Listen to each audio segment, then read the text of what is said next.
Exatos 365 dias lutando, buscando, pensando em formas, maneiras, todos os dias acordando, olhando para isso, acreditando, batalhando para que eu pudesse gerar a minha primeira oportunidade para entrar numa cirurgia e tive um dos momentos mais vergonhosos que eu poderia ter.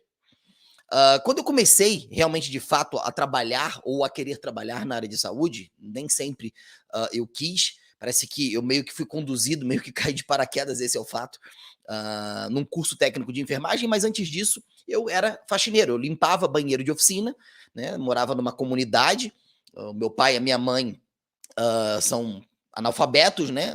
Quer dizer, semi, que eles conseguem assinar o nome deles.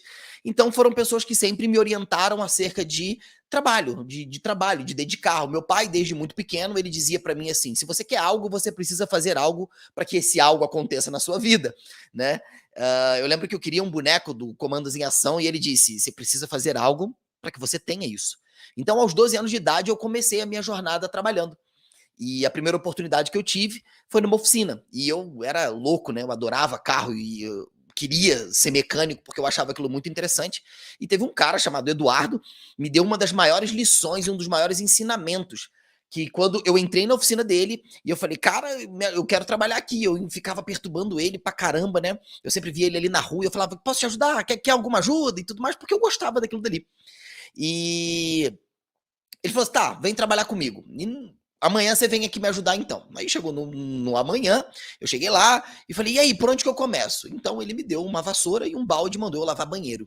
Depois de lavar o banheiro, ele mandou que eu fosse varrer a oficina. Depois de varrer a oficina, ele fez eu limpar as ferramentas. Depois de limpar as ferramentas, ele pediu para que eu colocasse as ferramentas organizadas no quadro. E eu falei: meu Deus, eu só queria ser mecânico. Mas o que, que isso tem de ensinamento também? Que muitas das vezes a gente quer tanto algo que se esquece de outras ações que precisam ser feitas e tomadas para que esse algo aconteça. E aí eu fui conduzido basicamente aí para trabalhar no técnico de enfermagem. Demorei aí um certo tempo, um ano, para conseguir entrar no hospital, né, para conseguir a minha primeira oportunidade no hospital. E eu lembro que a minha mãe foi uma das pessoas que mais me incentivou acerca disso. E a minha mãe, olha só, a minha mãe que ia nos hospitais, na minha cidade são 3 hospitais, a minha mãe ia nos hospitais entregar o meu currículo e tentava conversar com as pessoas antes de entregar o currículo, né? Ela não ia lá e simplesmente, posso deixar um currículo? Então ela tentou fazer isso. Tentou não, né? Ela fez isso. Mas no início ela sempre. Minha mãe não acreditava em mim, meu pai também muito menos. E dizia, tipo, esse moleque não quer nada com nada, esse moleque não quer nada com a vida. E meu pai arrumou um emprego para mim que eu trabalhava de meio-dia às 9h30 da noite. Eu já tinha meus 18 anos de idade. E até que um belo dia eu fui chamado para trabalhar num desses hospitais aí de tanto a minha mãe conhece alguém, conversa com alguém, pede para alguém, levou currículo, não sei o quê. E tadinha fazia isso tudo a pé, porque na época a gente não tinha grana nem para poder pagar passagem de ônibus. Ela ia para o centro da cidade, do centro da cidade, ela rodava nos 3 hospitais que ficam na ponta mais ou menos da cidade. Enfim, mas aí eu consegui essa oportunidade, comecei trabalhando como técnico de enfermagem no hospital aqui da minha cidade, e eu trabalhava na clínica médica, eu trabalhava como diarista, né? Na época eu trabalhava de 8 às 5, com horário de almoço, e tinha um médico, né, que era o médico principal do hospital, e ele era o cirurgião do hospital, e ele era o cara que resolvia as coisas, e esse cara, além de ser médico, ele era político, foi deputado federal, foi vereador, foi vice-prefeito, então era um cara de muita expressão na cidade. E as pessoas meio que tinham um pouco de medo, ele tinha um jeitão meio louco. E tinha que alguém ficar com ele, algum técnico de enfermagem tinha que ficar com ele para poder auxiliar ele nos pequenos procedimentos que ele fazia numa salinha que tinha nesse hospital. E eu fui, né, pediram para que eu pudesse ir para lá e ficar nessa salinha. Esse cara me deu uma das maiores lições que eu acho que hoje, né? Hoje, digo hoje, foi uma das maiores lições que eu podia ter na minha vida que iria realmente mudar completamente a trajetória da minha vida, a minha forma de ver e de enxergar. E quando eu comecei a ver esse cara fazendo esses procedimentos cirúrgicos, depois ele ia para o centro cirúrgico, eu falava, cara, o que, que acontece lá? Na época eu nem sabia o que era instrumentação cirúrgica, muito bem. E Comecei a conversar com uma pessoa ou outra e a pessoa dizia assim pra mim: "Cara, fica quieto, aonde você tá, você vai se aposentar. Pode ficar tranquilo, você tá seguro aqui e tal". Eu falei: "Não, mas eu queria entrar na cirurgia, eu queria saber". E eu achava lindo quando chegava: "Ah, próximo paciente, vamos operar, não sei o quê, anestesista", aquela movimentação dentro do centro cirúrgico. Eu não sabia muito bem o que que acontecia, né. No meu estágio eu tive uma passagem, né, não tive um processo dentro do centro cirúrgico, tive uma passagem de olhar e picar mula, no hospital na época que eu estagiei. E aí, hã eu comecei a usar maneiras de conseguir me aproximar desse cara. E eu: "Poxa, doutor, e aí, que dia que pô, doutor, aqui é legal, mas lá dentro deve ser mais legal ainda". Eu vi ele fazendo uma parada, né, eu falava: "Pô, doutor, aqui é maneiro, mas, tipo assim, lá dentro da cirurgia deve ser diferente, né". Aí você me pergunta: "Vinícius, e o que que ele falava?". Nada, nada, zero. Era como se eu não tivesse ali. Eu falava com ele: "Poxa, legal isso aqui, lá dentro do centro cirúrgico deve ser maneiro". Ele: "Gazi", eu pegava, tá, isso aqui, "abre isso aqui pra mim".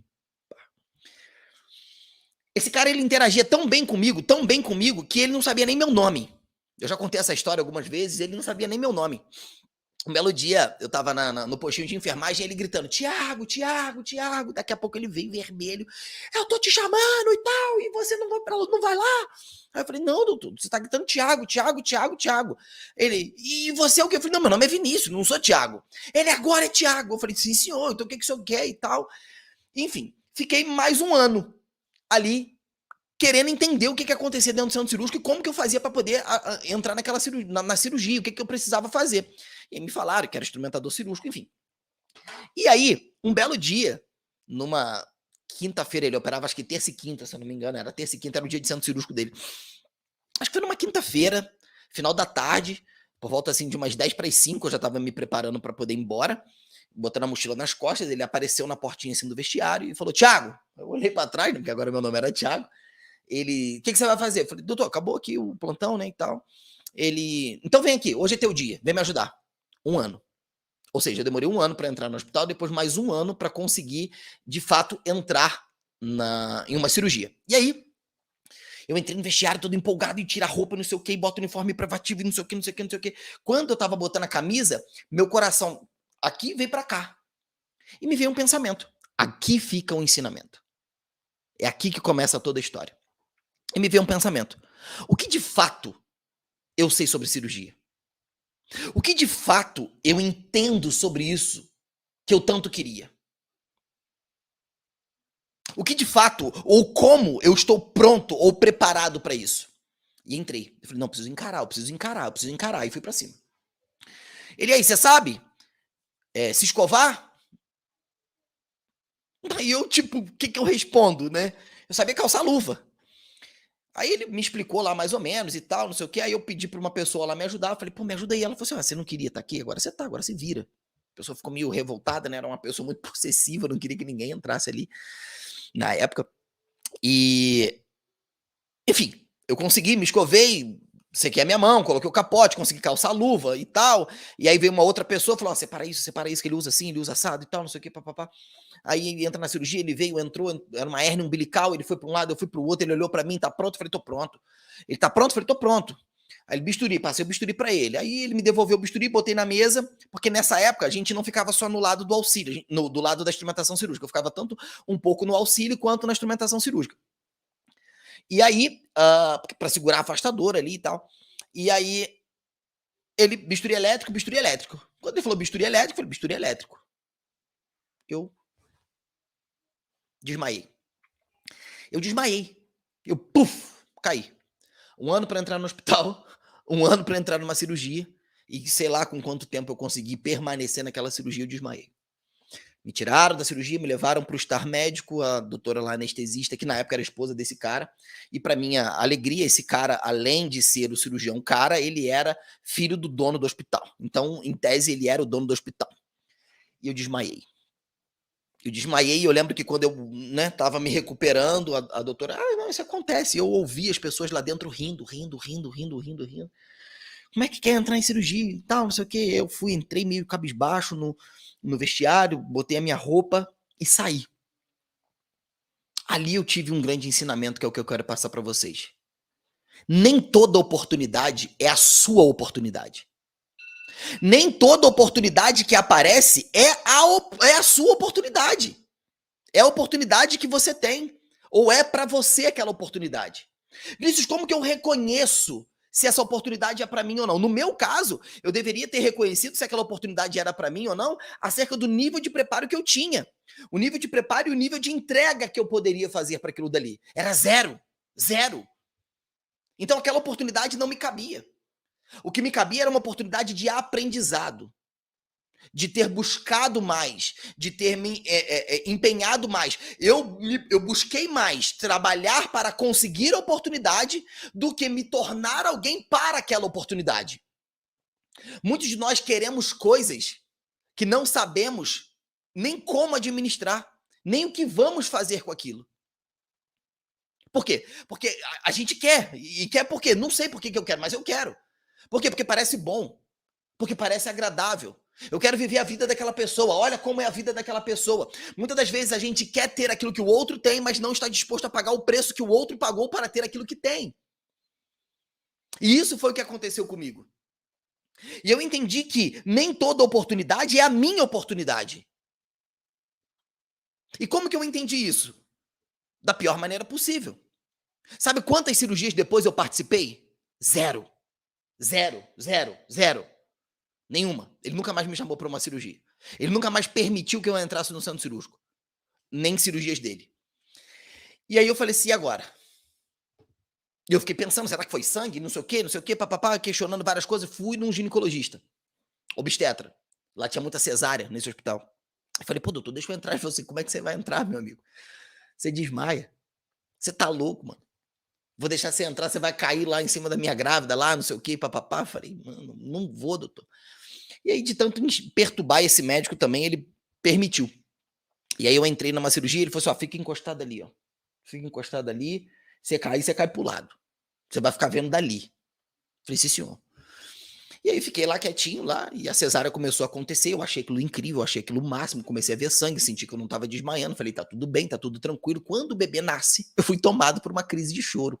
E eu comecei a chorar, chorar, chorar, chorar, chorar, porque eu achei aquilo dali lindo, eu achei aquilo dali incrível, eu achei aquilo maravilhoso, ao ponto de uma doutora anestesista vir me dar os parabéns achando que eu era o pai, mas eu não era o pai. Eu falei, não, não sou o pai não, eu sou funcionário da casa. E aí ele falou, mano, ou desmaia ou chora, assim fica difícil de você entrar na cirurgia. Enfim, eu entendi que aquele lugar não seria mais o lugar que eu conseguiria viver aquilo que eu queria, que era trabalhar em cirurgias. Então eu precisava explorar outras coisas, outros lugares. 2 anos nesse hospital, eu comecei a fazer relacionamento para ir para um outro hospital, que era um hospital maior aqui da minha cidade, um hospital referência aqui da minha cidade, um hospital escola, e eu consegui uma oportunidade de trabalhar como técnico de enfermagem no pronto-socorro, e conheci, então, um médico ortopedista, e eu pentelei esse cara também, usei várias estratégias de comunicação e tal, e ele foi e fez a ponte para eu conhecer alguém que era um instrumentador, que foi o meu mentor, que me ajudou, me colocou no lugar dele, e aí foi que eu entrei na instrumentação cirúrgica do trauma, né, da ortopedia e traumatologia, e fiquei dali durante mais 1 ano, até surgir mais outras oportunidades e uns outros convites que não cabem nesse vídeo. Mas fato é que a maior humilhação, a maior vergonha que eu tive foi o maior ensinamento. Foi a maior lição que eu tive. A lição de reconhecimento de oportunidade, de saber que nem toda oportunidade é a minha oportunidade, ou o quanto eu estou preparado para que essas oportunidades aconteçam na minha vida. Porque a gente precisa entender que a oportunidade, ela está diretamente ligada e conectada ao nível do seu preparo. O seu preparo determina as oportunidades que vão aparecer. O seu preparo determina o quanto interessante você é para determinada atividade, ou para determinado mercado, ou para determinada situação. Ou seja, muitas pessoas estão focadas em construir oportunidades, estão focadas em construir grandes coisas em bases fracas, em bases completamente instáveis. Ou seja, hoje, se eu te chamo para uma cirurgia, de fato, você realmente está convicto e seguro? 90% não. Por quê? Porque dentro dos seus processos de formação, aprenderam uma instrumentação cirúrgica, às vezes, muito superficializada. Ou seja, não buscaram efetivamente bases. Por exemplo, eu defendo, galera, faz a inscrição. Nós temos, por exemplo, um curso de especialização em cirurgia geral. Eu falo, cara, faz o curso de cirurgia geral. Entende sobre a aplicabilidade dos instrumentais, que isso normalmente não é passado no curso. Você passa de uma forma geral. Entende a aplicabilidade, entende a dinâmica cirúrgica. E por que cirurgia geral? Por uma razão muito óbvia. A cirurgia geral é a base. cirúrgica para os próprios médicos. O cara quer ser cirurgião geral, ele quer fazer cirurgia plástica, perdão, ele precisa fazer cirurgia geral. Quer fazer uro, precisa fazer cirurgia geral. Quer fazer plástica, precisa fazer cirurgia geral. Quer fazer vascular, precisa fazer cirurgia geral. Ou seja, a cirurgia geral é a base. O cara quer fazer captação, transplante de órgãos, precisa passar por cirurgia geral. Então, a cirurgia geral, de fato, é a base. Eu sempre digo, a partir do momento que você domina a cirurgia geral, as demais cirurgias vão ser mais tranquilas de você levar. Você vai conseguir levar, por quê? Porque você tem uma visão, a visão mais ampla, né? A parte de instrumental, basicamente, dentro da cirurgia geral, os instrumentais que você vai usar basicamente em todas as outras especialidades, principalmente os instrumentais mais bases, né? Os instrumentais mais básicos ali. Tem uma diferença de instrumentais de acesso, instrumentais mais específicos? Tem, mas a base para você tocar uma cirurgia com confiança e segurança, a cirurgia geral te dá. Ou seja, saiba reconhecer as suas oportunidades, saiba reconhecer as suas limitações e entenda que nem toda oportunidade é uma oportunidade. E cuidado, que você pode estar buscando uma oportunidade sem antes estar pronto para a oportunidade. E buscar uma oportunidade sem estar pronto para ela, com toda certeza, você tem aqui o meu ensinamento, né? Que quando eu busco algo que eu não estou pronto para aquilo, dificilmente eu vou conseguir me recolocar ali novamente. Eu tive que, por exemplo, fazer uma transição, no meu caso, ir para um outro hospital e começar basicamente tudo novamente. Então tome muito cuidado, reconheça as oportunidades, saiba realmente de fato entender e compreender, olhe para si, faça uma autoanálise de si. Será que realmente de fato eu estou pronto? Ah, Vinícius, então você que diz que eu preciso estar perfeito. Não, você não precisa estar perfeito, mas você precisa ter pelo menos um conhecimento sólido. Você precisa ter pelo menos um conhecimento sólido. Porque fato é, cara, a gente vai entrar num procedimento cirúrgico, a gente tem uma vida que depende da gente, a gente tem um cirurgião que confia a reputação nele acerca do trabalho que eu desenvolvo. Eu, no mínimo, preciso ter pelo menos um nível de conhecimento bom. O problema é que a gente trabalha na área de saúde, principalmente na instrumentação cirúrgica, não consegue entender a maior referência que a gente tem, que é o próprio cirurgião, que vai morrer estudando. E a gente acha que um curso é o suficiente para que a gente possa atuar de forma brilhante e ganhar rios, né, como instrumentador cirúrgico. Mas leve esse insight para vocês. Nem toda oportunidade é a sua oportunidade. Reconheça a oportunidade mediante ao nível do preparo que você tem. Porque o nível do seu preparo determina o quão longe você vai.